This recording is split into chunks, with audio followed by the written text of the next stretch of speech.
So, morning, folks. How you doing? It's 7:15 here in Ireland. I've been uh, I've been up since 4, which is kind of my usual routine. Since long COVID, it's made a bit of a mess of my circadian rhythm, but I'm managing fine. Um, if I look tired, it's because I am. We took the boat out last night. We hit the river. Um, I got a message last night from a very accomplished angler who I have the utmost respect for, Lee, to say he's sitting down to have a cup of tea to listen to what he now calls Pat's Daily Bass Bulletin. So thank you very much, man. That's very kind of you indeed. Um, I have to say that this couldn't have happened at a better time. As you know, had been incredibly sick and was at a pretty low point in my life. I had a pretty low ebb.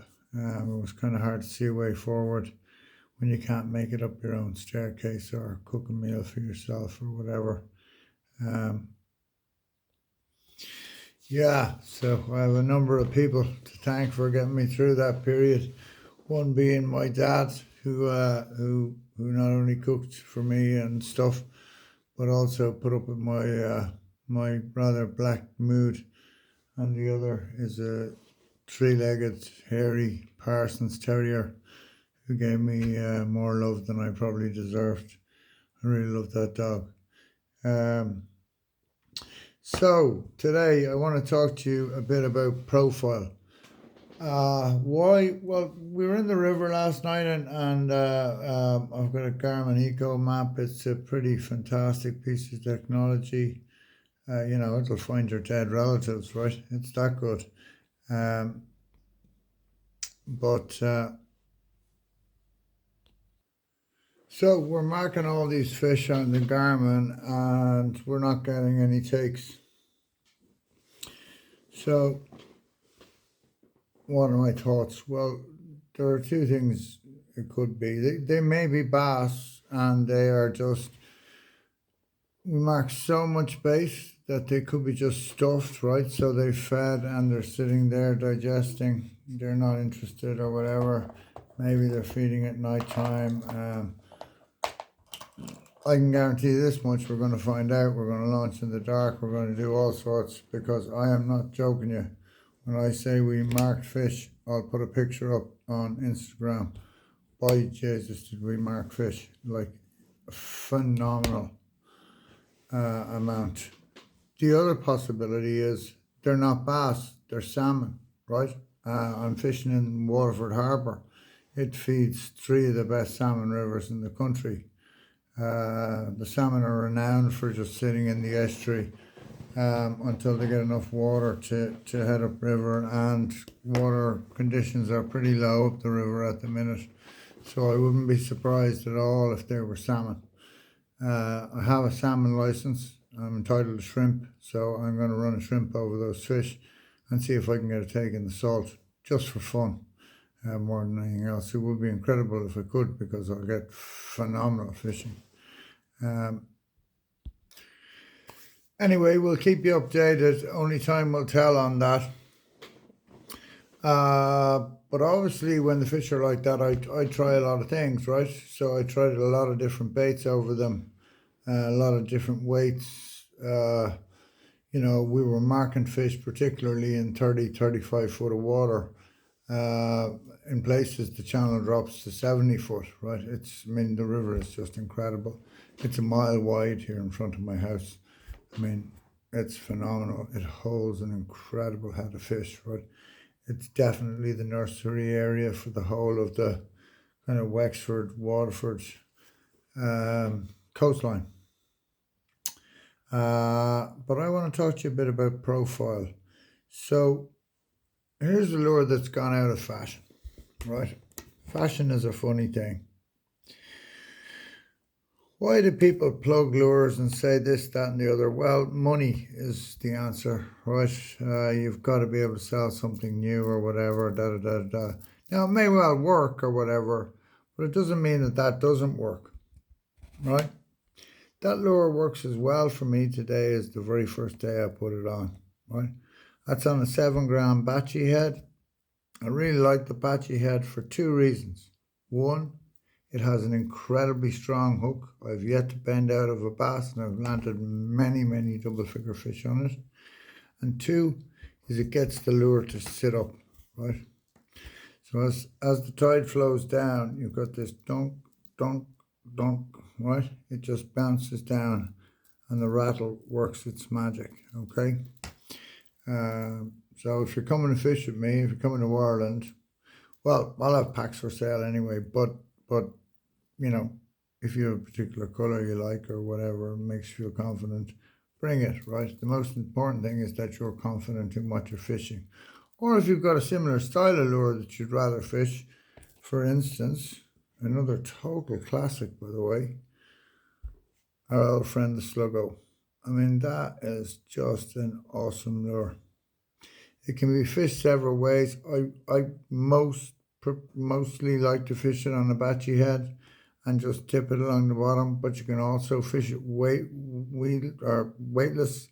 and weighted, but on a weedless hook, right? And give it a little twitch. You can fish the really big one. Sorry, you can't even see me. You know, really big one, which is like 6 or 7 inches, and that will take some pretty awesome fish. So both of those are sand eel imitations, right? And it's coming to that time of year when the sand eels should be thick. They'll come in and spawn pretty soon in the sandbanks. How you'll know, by the way, is that the big gulls will be stood on the sandbank, right? Because they can't catch the sand eel at sea, really. They're no good at diving. What they do is they peck into the sand, and if they see a sand eel, they'll whoop and grab it or whatever. They're total scavengers. Here's another little dew live. That's the dew live. Oh, I don't know what it's called, but you'll see it on the sites, right? I just like it because it's got these four, it's got an extra bit of movement, but you can see the size of it. It's small, right? It's not a big lure. Like, hold it up against a 4.5 inch X layer and you get the sense, right? So it's about 4 inches, okay? We have our classic black minnow, right? I mean, a black minnow could be anything. It could be a river smelt, it could be a sprat, it could be whatever. So it has the opportunity to represent all sorts of things. I like it in khaki. I also like it in a load of other colours, right? Sometimes I find that yeah, supernatural is the way to go. And other times I find like something really, really bright, like rhubarb and I have a tiny little rhubarb and custard one that does great. It's got a 20 gram head and just a 90 mil body, tiny little thing. Drop it over the side of the boat and vertically fish it and whack, fish on, right? Charles Nelson, Charlie, lifeboat Charlie, while I was over, he gave me this fella, right? Absolutely deadly for throwing into the weeds. Just throw it in the weeds and let it wiggle around. It's about as much for a straight bait like a shrimp as you can possibly get. I really like the ridged tail on it. It swims lovely. You need the right type of rod or whatever. I'm fishing with Black Swan is one of the real rods I'm using at the minute, the 8 to 24 gram, 8'6". I have to say, it's just a lovely rod. I mean, it just, the quality, the feel of when you make a cast, the control you have over a fish with it. Oh, love it. Really nice piece of kit. Here's the X-Layer's big brother, the giant X-Layer, right? Particularly now later in the year, I will not leave home without this lure. I saw Spitfire land 3 double, I think it was 3. Oh, he might correct me on that, but I think it was 3 double figure fish on that one morning in October, right? He was the only man who had giant ones. He wasn't giving them out either. Not that I blame him. Right. Now, then you get into your paddle tails, right, rather than your straight baits. One I'm really liking at the minute is the Sledger from Garrod there in Limerick, Headlock Lures. It's got that square tail. When you can feel it is in the thump on the top of the rod, you can feel that lure really working. I've already put up a video on how I like to put a rattle in without creating a big bulge in the body. You know, somebody put up a post, say, oh, why not just stick it in? Well, because I don't like to just stick it in, because I like things to be neat and tidy and presented as they're meant to be presented. So, you know, that's what works for me. That's how I do it. That square tail, though, I think, you know, probably inspired by maybe Garrod done a bit of pike fishing or something, I don't know. But that's a tail more common to pike fishing. But it really thumps, right? And it catches their attention. Definitely works. Here's a lure you don't see so much of anymore. Some of you will remember this bad boy. You'll see I've done my best to keep it alive for as long as I can. It's the mother worm. Now, look, this lure has some serious flaws. It's a brilliant lure and it catches fantastic fish. But it'll catch 2 fish and then it's done, dead, forget it, right? So that's a lot of money for 2 fish, right? I just have some left over from years ago. This is the lure that's not in production anymore. Clive Power made these. Is a local, very accomplished local angler. I just love this lure. Oh my God, I love it. I love fishing it in the shallow, murky, muddy water. They just seem to love it. I lost a double on it recently in Dungarvan, you know, and I had the fish on. I lifted the rod to get him around a rock or whatever, and the lure just pulled out. And my fishing buddy Stephen was kind enough not to say anything for about half an hour while I yattered on about it. Probably, it wasn't that good a fish. No. Then he looked at me and he said it was a bloody good fish. It's like, at that point I'd calmed down enough to take on board that I'd just lost my first double of the season. So, but such is the stuff of life. Another one of my favourite straight baits, the haze dom, right?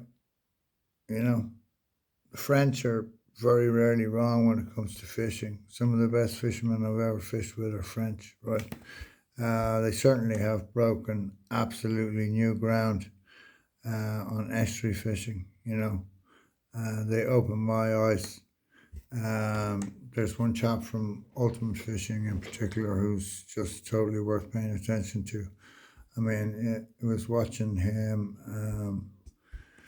that had me go right into the back of estuaries into a foot of water and where I could see the bass. I was like, oh my God, those are bass, you know, spikes and tails. What you see is them at the edge of the grass like that, dug in, and the tails are up out flapping. They're trying to pull a crab or whatever it is out, or a goby. Speaking of which, right, gobies. These lures have not caught on in Ireland and the UK. The dark sleeper and the sleeper gill, right? I have no idea why. They're incredible. Like Megabass, the best lure company in the world by a long shot, like just by a mile, right?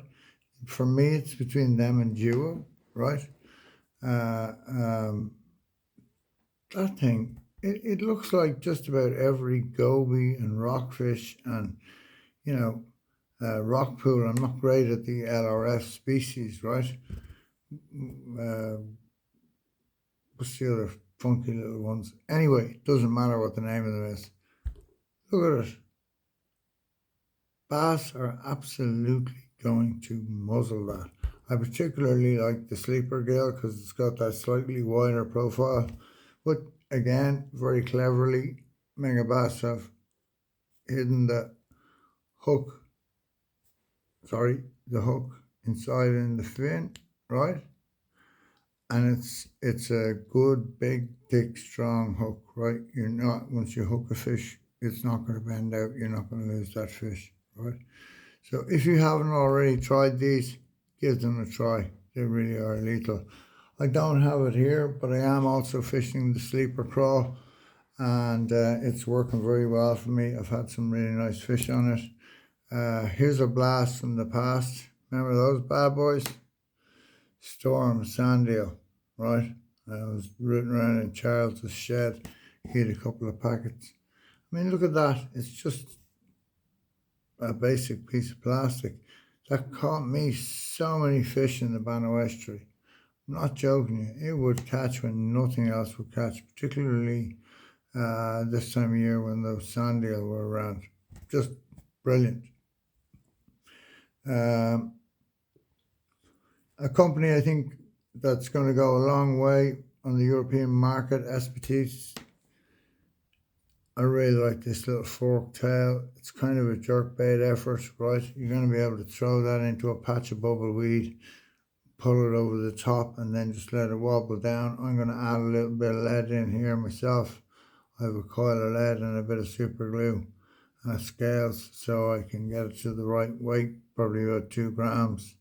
And just let it sink down at the edge of the weed bed and the bass will come out for it. Again, just to show you size wise, that's a Kitech Easy Shiner, right? Again, tiny, look, there's my finger, right? Tiny little baits. When the bass get fussy, fish small, not big, right? The classic. Now, I don't like that hook on it, by the way. It's a big ugly looking hook. I was stuck that day for hooks, right? I would much rather have that on one of the Sluggo Texposer hooks. They sit lowly on those. The shank of the hook sits right down. You can barely see it. But that lure has caught so many fish. I mean, Jesus Christ. We're fishing that over shallow ground. We fish a patch where we walk out and the river flows in or whatever. We're casting in at the fish, not out to them. And then finally, the big mama. Right, that's a HTO copy of the Exoris Sayori shad. I like to use quite a big drill bit and I'll put a pike rattle in there, right?